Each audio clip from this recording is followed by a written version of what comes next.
I'm loving the passion that everybody has and is exuding when they're commenting, asking questions, they're supporting arguments, and putting together their vision statements. Absolutely incredible. There's a few common denominators that I'm seeing, and it's two different ones. One is there might be a little bit of overcomplicating, but we're focusing on two things a little bit too much right here. Is we're focusing too much on your current end user and their specific experience. That's the how, right? That comes a little bit later, right? That's more micro.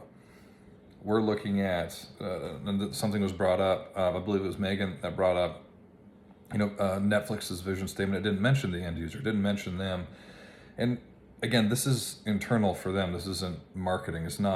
Doesn't necessarily need to have the end user in mind, because the end user might change, or it might adapt, it might grow, it might get less or more specific over time. But what you want is the byproduct of you focusing on that mission or focusing on that vision. The byproduct of that is you creating an amazing experience, an amazing experience, an amazing product for your end user. And again, the end user might change over time. It might adapt over time. So Netflix is let me pull it up so I get exactly what it is. Netflix is to become the world's best global entertainment distribution service. No, that doesn't have anything. It doesn't mention anything about the end user.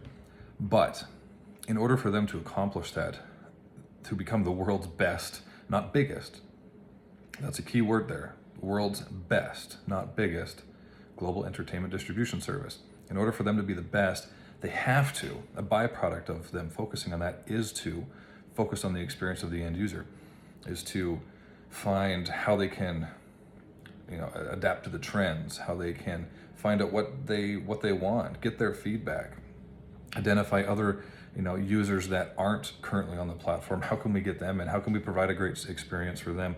Because if they truly want to be the best, the byproduct of that is they take care of their end user, but they're not pigeonholing themselves in how they provide that great experience, how they provide the best entertainment service for their clients. And that's what you want the vision to do. Because again, as I said yesterday, that the vision can change once or twice, but once or twice, that's really it. Even again, Nike changed it once. Netflix hasn't changed it at all. Hewlett Packard changed it 3 times, and on the 3rd time, they went way downhill.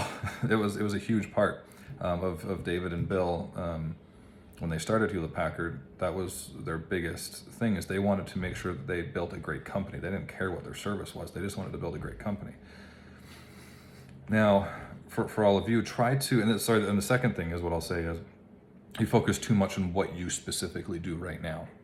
Again, that could change, just as who you're targeting could change. Who your ideal customer profile or client profile is, it could adjust, it could change, it could expand, it could shrink, it can do all these kinds of things, but the vision doesn't change. And how you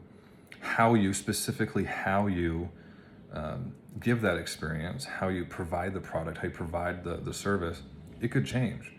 So if your vision is directly focused on, if the vision of your company is directly focused on the things that you specifically do now, and you get a team bought in on it, you bring people in and they're like, yeah, I love doing that stuff. I'm so excited about that. And all of a sudden the market changes, which it can, and we're going to talk about that a lot today, and you have to pivot. You're going to get a lot more apprehension. You're going to get people that don't want to be there anymore. It's going to be confusing, and you're going to start to lose your identity.